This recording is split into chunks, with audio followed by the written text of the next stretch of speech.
Hey everybody, ChristopherOdd here. Welcome back. I think we might be reaching the end of the Turing test here. 5 puzzles, well, I guess 6 probably to go. Are we still friends, Ava? No, we're not, We're Tom. colleagues, Tom. Close colleagues? Work colleagues. Yeah, not even close. Alright, so we could use, I guess, either one of us to get up here, but let's just try it with me so we have more control. Let's see what's going on. Oh, you know what? That was the wrong call.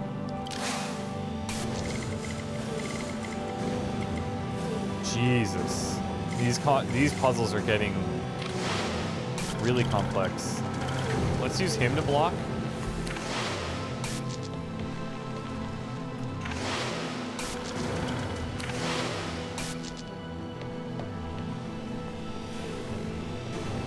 Then, what does this do? So we can raise or lower this platform. But in order for it to be solid, that's changing something up there. In order for this to be solid, it's probably this. Yeah, okay, so we need to power that one. There's that section.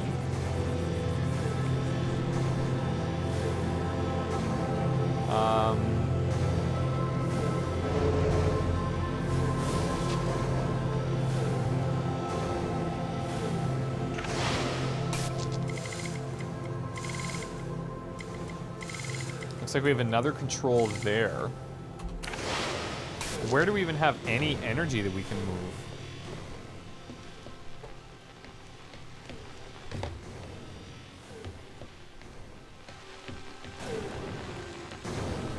This one we can't power.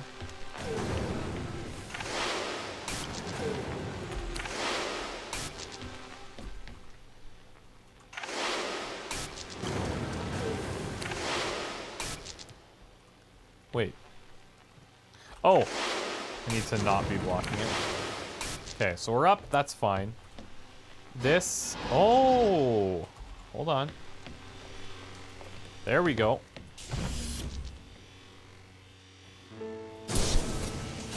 Okay, I kind of see where we're going with this right now. Let's bring Tom up here.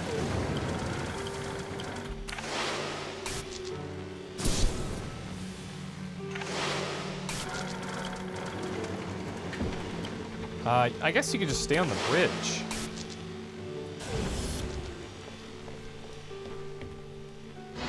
Oh, no!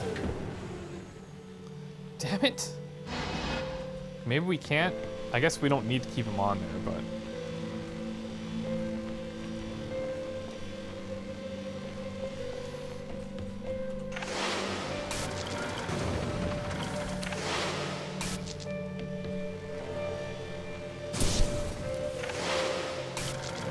Let's just play it safe. Keep him over here. We'll grab that back. And move the bridge. Now we've got power for the other bridge. Right here.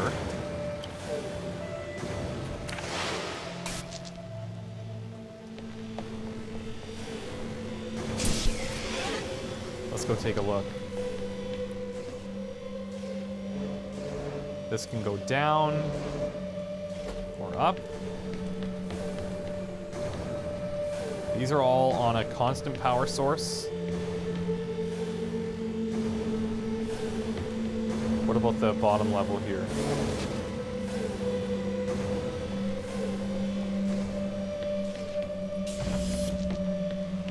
That is in fact controlling that thing. We can always get Tom to do that for us. Just make sure he's set up correctly.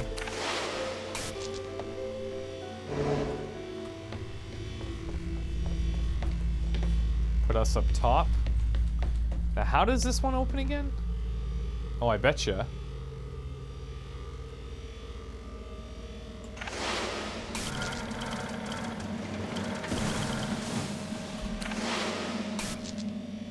Yeah, so we're gonna need to go through there. Get Tom to switch them for us. You can barely see him.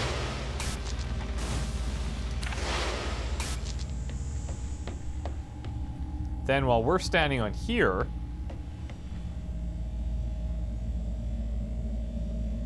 oh, wait a second.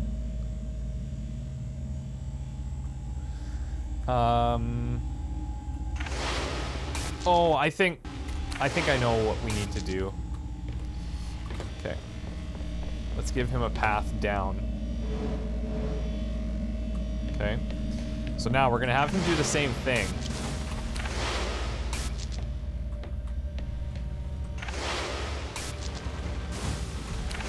We go across. Now he's got a way.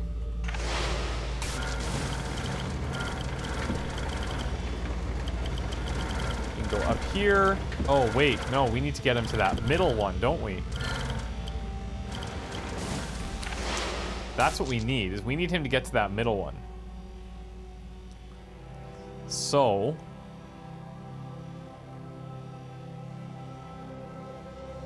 oh, perfect. No, it's already set up. I use this one to get up. We're thinking about it the wrong way. Okay. He lets us through. Guess we'll maybe use it the other way. Yeah, there we go. Now we have plenty of space.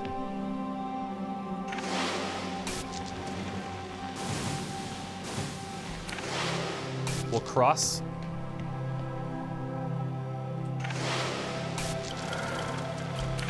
Make it so that we can throw the energy to him.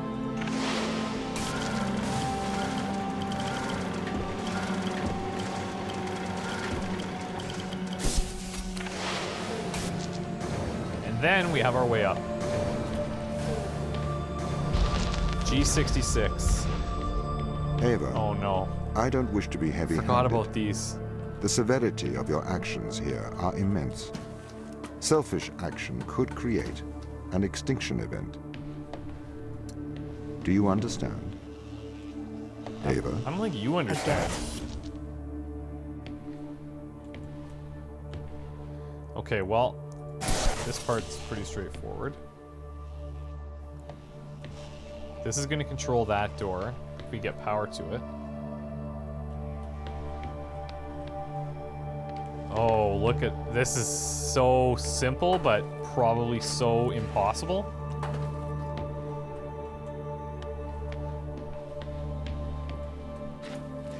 Like, look at that. We only have 2 things we can do. And the only thing I can think of is to block this door, but that has never worked for us in the past with our body.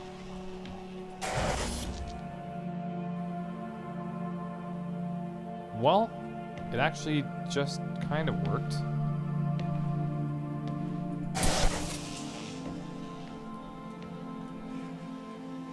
Hold on.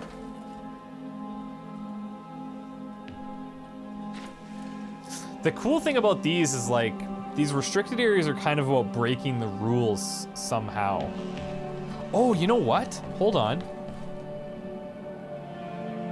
Is this...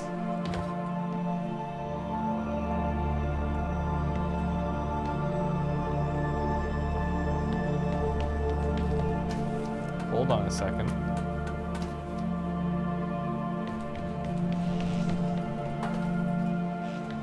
Can I take anything through this one, maybe? No. Oh shit, though. Once we're down here with this. Well.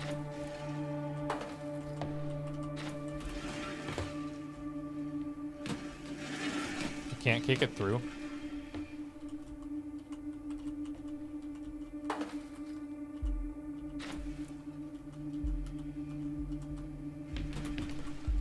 I might have broke it.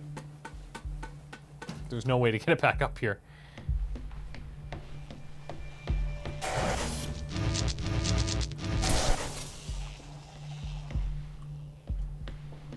This one is so absurdly simple, yet feels impossible? Dare I say it? Okay, I think I might have broke it, so I'm gonna restart the area. So we get the box back. But...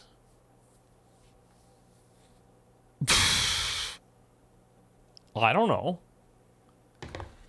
How many possible combinations of things to do are there? Ava, I don't wish to be heavy-handed. The severity of your actions here are immense. Selfish action could create an extinction event. Do you understand? Ava? I get it.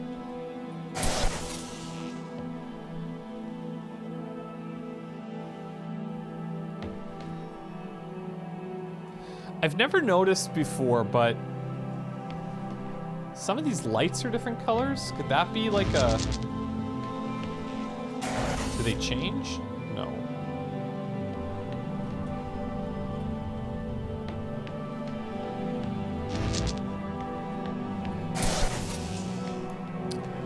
So we learned that we could block the door with this. But, like... Oh, actually... Boom. We can see down there. Thinking outside the box, baby. Oh, that feels so good. The Imitation Game? Oh, cool. It's a movie about Alan Turing. I propose to consider the question, can machines think? The new form of the problem can be described in terms of a game which we all call the Imitation Game. It is played with 3 people, a man, a woman, and an interrogator, who may be of either sex. The interrogator stays in the room apart from the other 2. The object of the game for the interrogator is to determine which of the other 2 is the man and which is the woman. He knows them by labels X and Y. At the end of the game, he either says X is A, Y is B, or X is B and Y is A. The interrogator is always allowed to put questions to A and B. We now ask the question, what will happen when a machine takes the part of A in this game? Which would be a man. Will the interrogator decide wrongly as often when the game is played like this as he does when the game is played between a man and a woman? These questions replace our original, can machines think? The question and answer method seems to be suitable for introducing almost any one of the fields of human endeavor that we may wish to include. We do not wish to penalize the machine for its inability to shine in beauty competitions, nor to penalize a man for losing in a race against an aeroplane. The conditions of our game make these disabilities irrelevant. The witnesses can brag, if they consider it advisable, as much as they please about their charms, strength, or heroism, but the interrogator cannot demand practical demonstrations. Page 2. The game may perhaps be criticized on the grounds that the odds are weighed too heavily against the machine. If the man were to try and pretend to be the machine, he would clearly make a very poor showing. Right. He would be given away at once by slowness and inaccuracy in arithmetic. May not machines carry out something which ought to be described as thinking, but which is very different from what a man does? This objection is a very strong one, but at least we can say that if, nevertheless, a machine can be constructed to play the imitation game satisfactorily, we need not be troubled by this objection. It might be urged that when playing the imitation game, the best strategy for the machine may possibly be something other than imitation of the behavior of man. This may be, but I think it is unlikely, that there is any great effect of this kind. Oh, this may be, but I think it is unlikely that there is any great effect of this kind. In any case, there is no intention to investigate here the theory of the game, and it will be assumed that the best strategy is to try to provide answers that would naturally be given by a man. Excerpt from Computing Machinery and Intelligence, Alan Turing. That's cool. And the Lord God formed man of the dust of the ground and breathed into his nostrils the breath of life, and man became a living soul.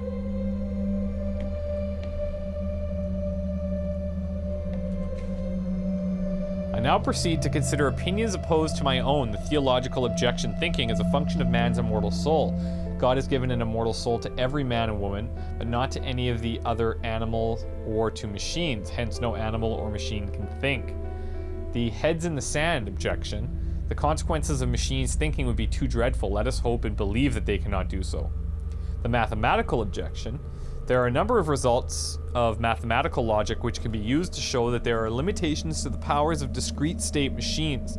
The best known of these results is known as Gödel's theorem, 1931, and shows that in any sufficiently powered logical system, statements can be formulated which can neither be proved nor disproved within the system, unless possibly the system itself is inconsistent.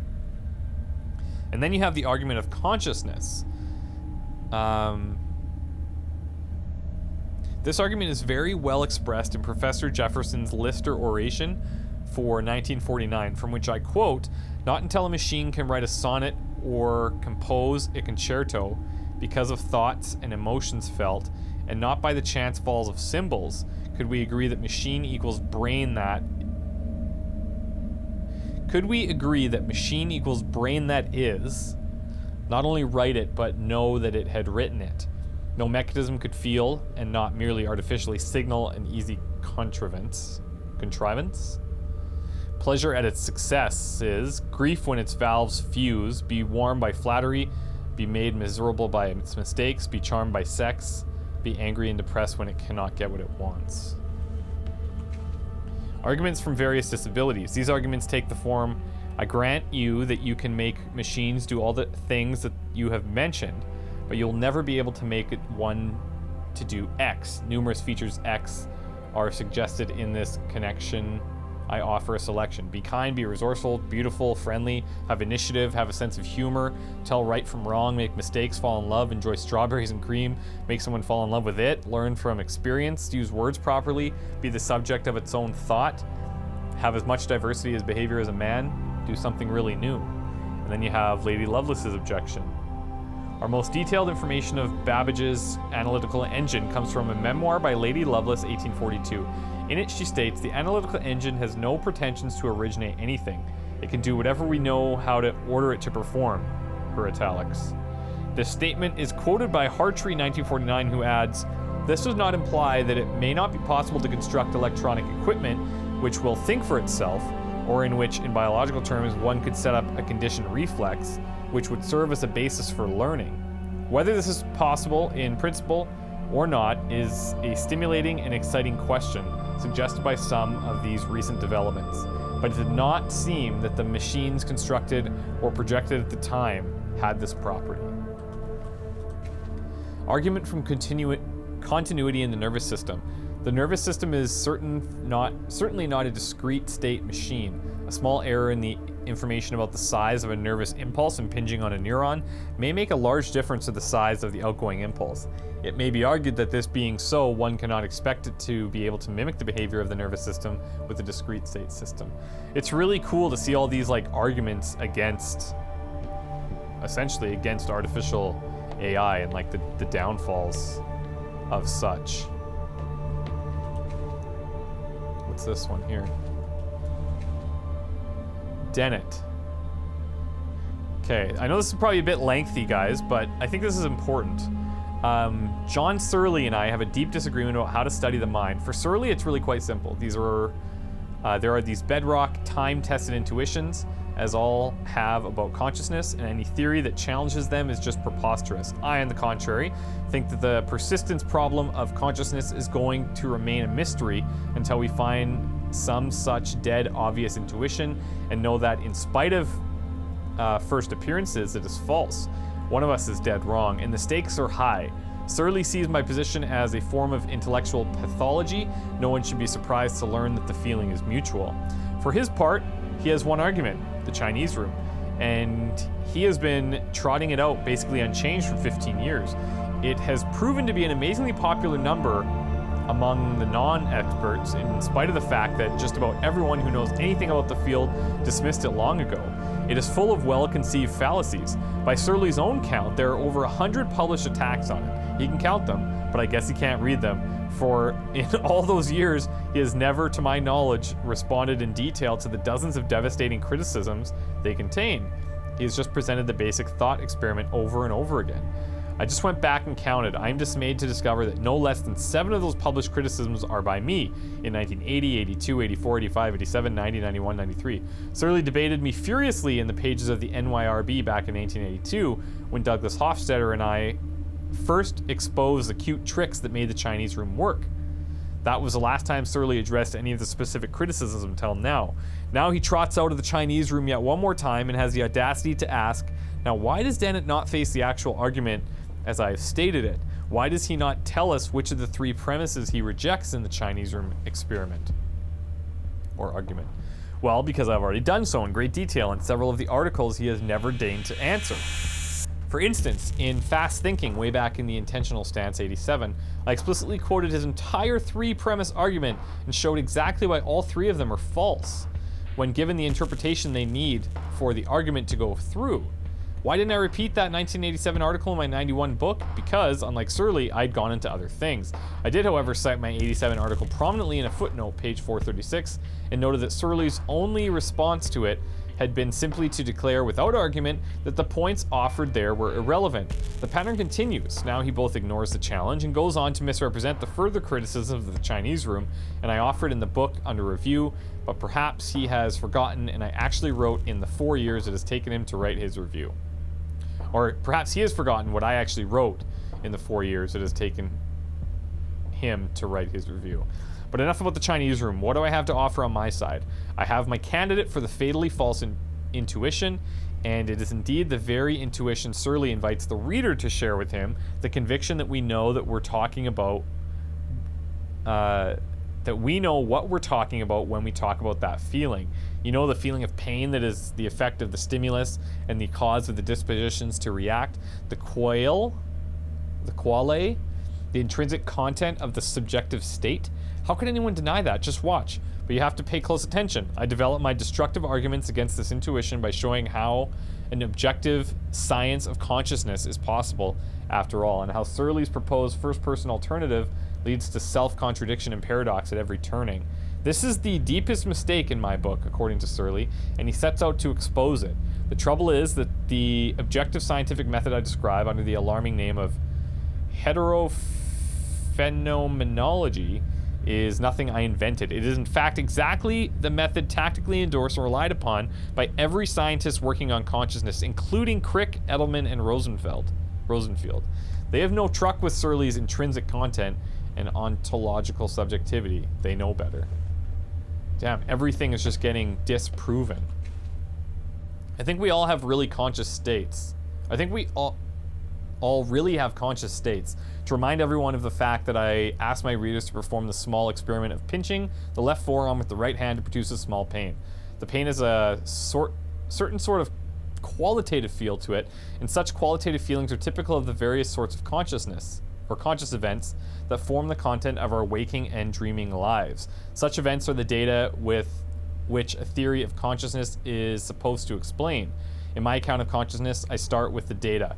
Dennett denies the existence of the data. To put it clearly as I can, in his book, Consciousness Explained, Dennett denies the existence of consciousness. Okay. He said correctly that when I wrote my review, I took his book to be a definitive statement of the position on the Chinese room and did not consult its earlier works. In fact, I did not know that he had produced a total of 7 published attacks on this now one short argument of mine until I saw his letter. He now claims to have refuted all 3 premises of the argument in 87, but I have just reread the relevant chapter of his book and find he did nothing of the sort, nor did he make even a serious effort to attack the premises. Rather, he misstates my position as being about consciousness rather than about semantics. He thinks that I am only concerned to show that the man in the Chinese room does not consciously understand Chinese, but I am in fact showing that he does not understand Chinese at all because the syntax of the program is not sufficient for the understanding of the semantics of a language, whether conscious or unconscious. Furthermore, he presupposes a kind of behaviorism. He assumes that a system that behaves as if it had mental states must have mental states, but that kind of behaviorism is precisely what is challenged by the argument.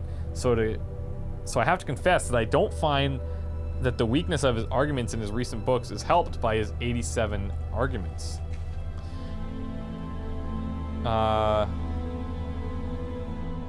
We've already read that one.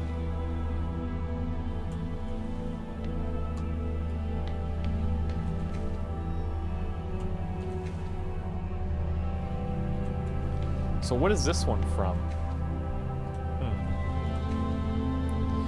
Okay, so this is a continuation of that one. Weird. Consciousness exists only insofar as it experiences by a human or animal subject. Okay, now grant me that consciousness is a genuine biological phenomenon. Well, all the same, it's somewhat different from other biological phenomena because it only exists insofar as it is experienced. However, that does give it an interesting status. You can't refute the existence of consciousness by showing that it's just an illusion because the illusion-reality distinction rests on the difference between how things consciously seem to us and how they really are. But where the very existence of consciousness is concerned, if it consciously seems to me that I'm conscious, then I'm conscious. Jesus. You can't make the illusion-reality distinction for the very existence of consciousness the way you can for sunsets and rainbows because the distinction is between how things consciously seem and how they really are. Consciousness is a biological property like digestion or photosynthesis. Now, why isn't that screamingly obvious to anybody who's had any education? And I think the answer is these twin traditions. On the one hand, there's God, the soul and immortality that says it's really not part of the physical world and that it's almost as bad tradition as scientific materialism that says it's not part of the physical world. They both make the same mistake. They refuse to take consciousness on its own terms as a biological phenomena like digestion or photosynthesis or mitosis or meiosis or any other biological phenomenon. That's actually a really interesting way of looking at it. Surly, thought experiments are important because a lot of the time you can't carry out the actual experiment. And this is not true only in philosophy, but in science as well. So when Einstein said, imagine that you're sitting on a beam of light going into outer space. Well, that's a thought experiment. He wasn't going to say, let's get on a beam of light. Of course you would miss the point if you say, well, we'd fall off, or it would be too cold. So thought experiments are always useful, and you test your concepts by imagining what it would be like if such a thing were the case.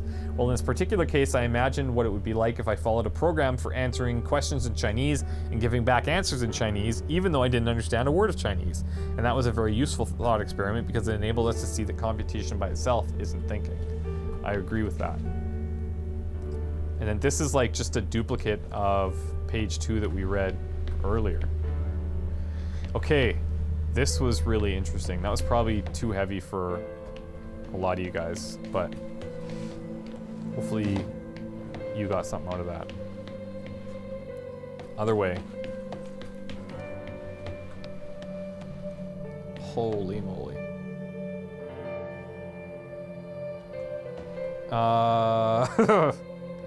Okay, so if we ever put Tom down there, you can't get out. So that's important. Oh, that's not true. We can actually use the magnet to get him out if we get it powered. So that might actually be a little bit of a hint. What is that controlling? That's controlling that thing. Oh, I see.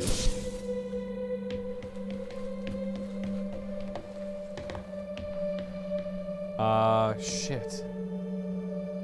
I don't have a camera to access him though.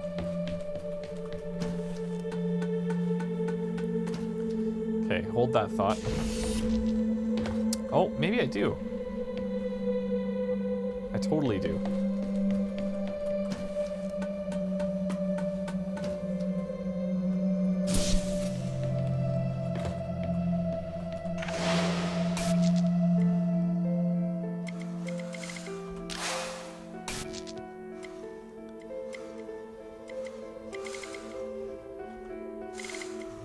Nope, maybe we don't.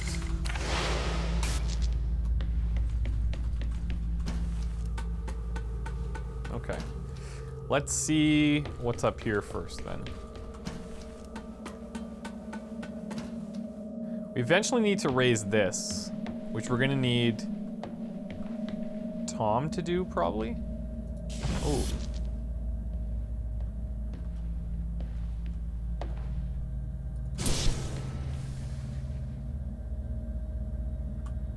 Okay.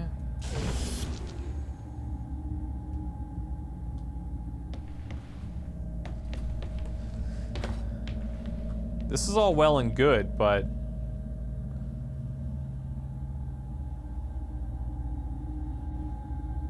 this is very confusing.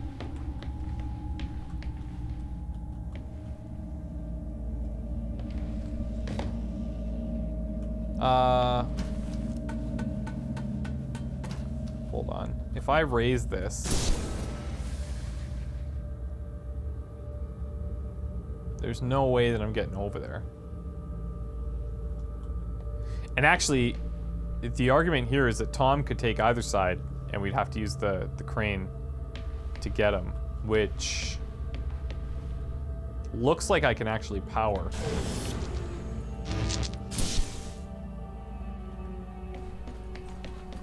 So maybe this is easier if I use Tom. Please tell me he gets... yes.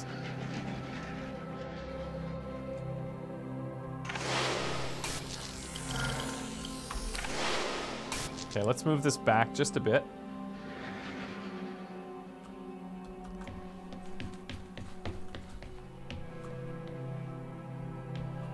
Can I not grab this? Ugh. Not good. Let's move it all the way back.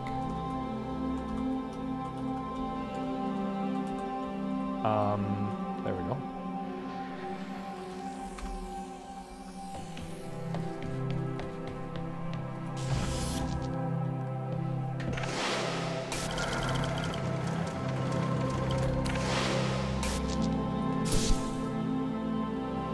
Oh, but now I have to be standing on there. Oh, here we go. I have an idea. I have an idea.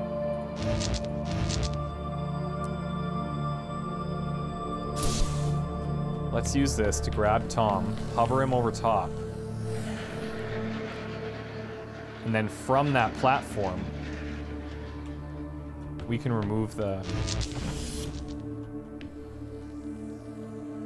I think that needs to be there.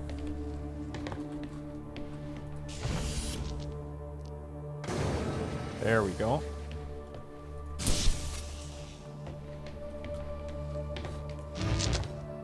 But...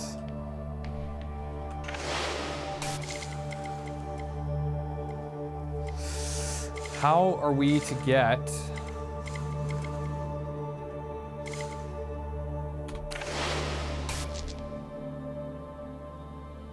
maybe we don't need to go to this door yet. Maybe what we really need... where does this thing have access? No, actually, this could work.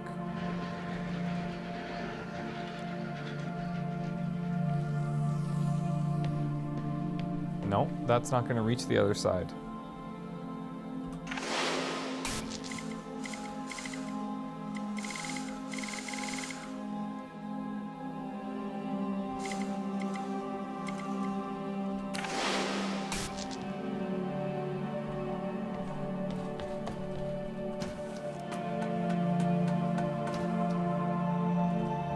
Let's come up top.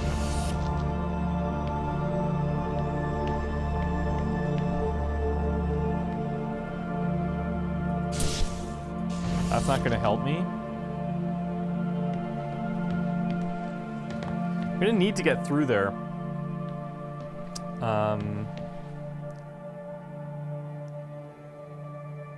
Just not sure how.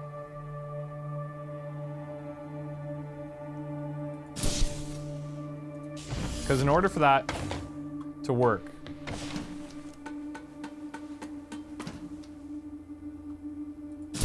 that needs to be powered. Okay.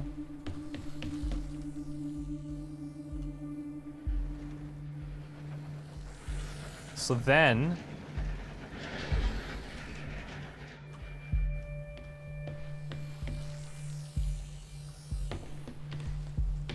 same thing, I can drop Tom.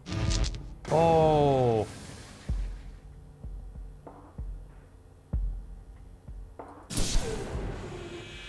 Ah, here, hold on. So I might need to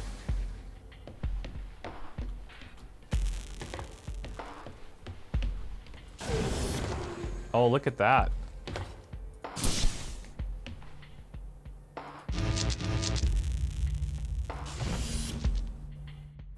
So close.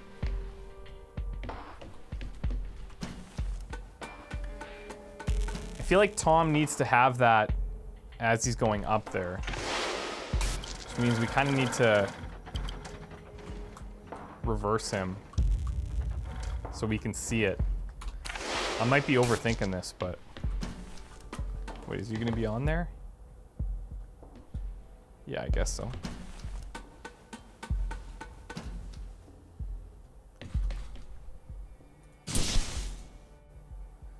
Yeah, here we go. So... if I were to use that there...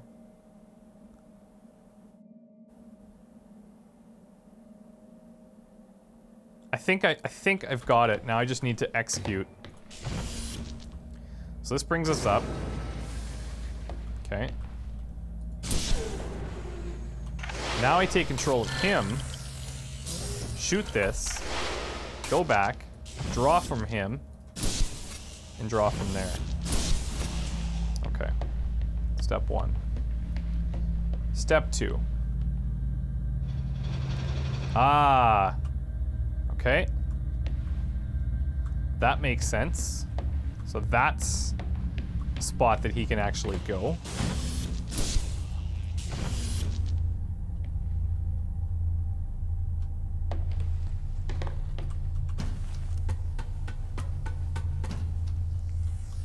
Let's move him over there.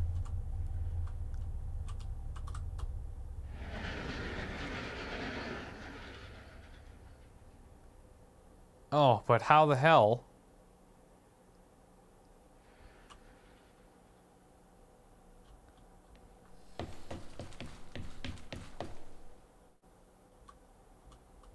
No, it should be fine. Ooh.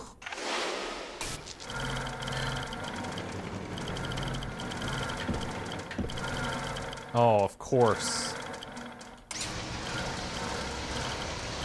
Oh.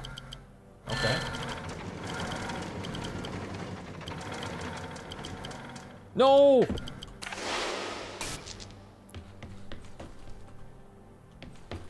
Wait, does this matter?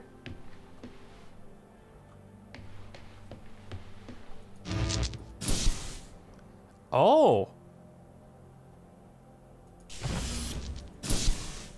Oh, I see. And then this...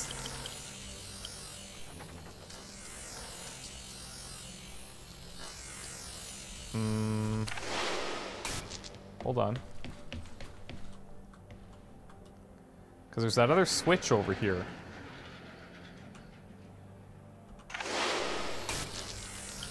He can't access that switch.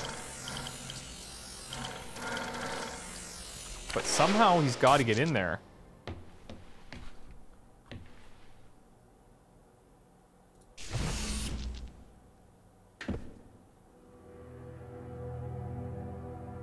So, how do we get him in there is the question.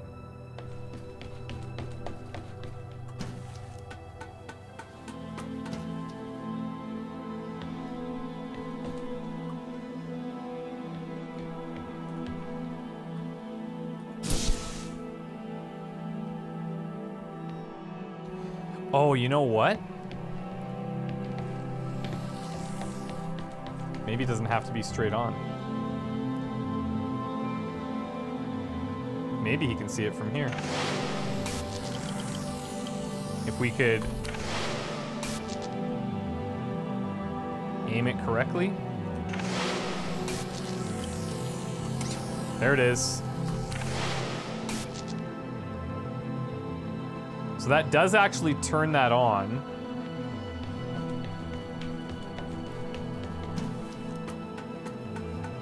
Now we just need to be able to decide when it's on.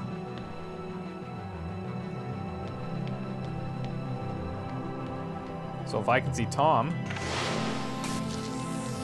turn that off. I also need to see Tom from here, though. which I can't.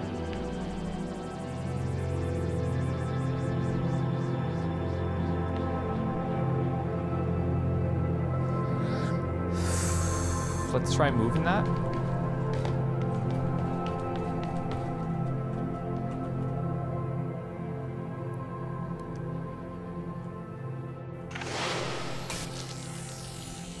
Yeah, we just have to position him far enough back, I think. Or we can reach him and he still has line of sight to this thing. Which is gonna get tougher the further back we get. Okay, let's try this.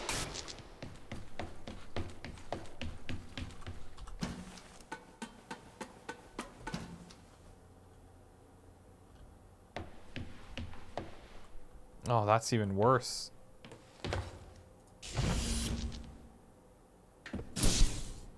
Oh, wait. No, this works. We've got a camera that we can reach. Oh, that's dirty.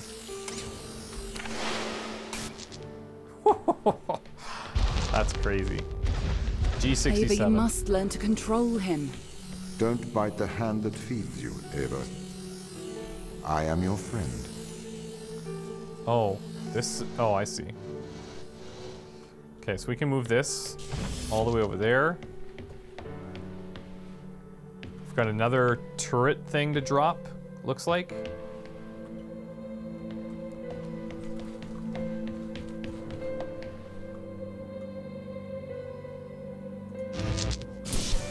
Okay, let's bring this back. We'll bring Tom over to this side.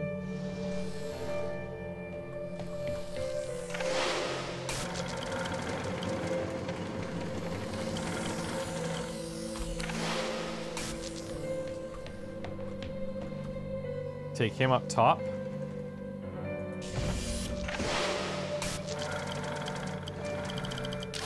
Take control of the turret.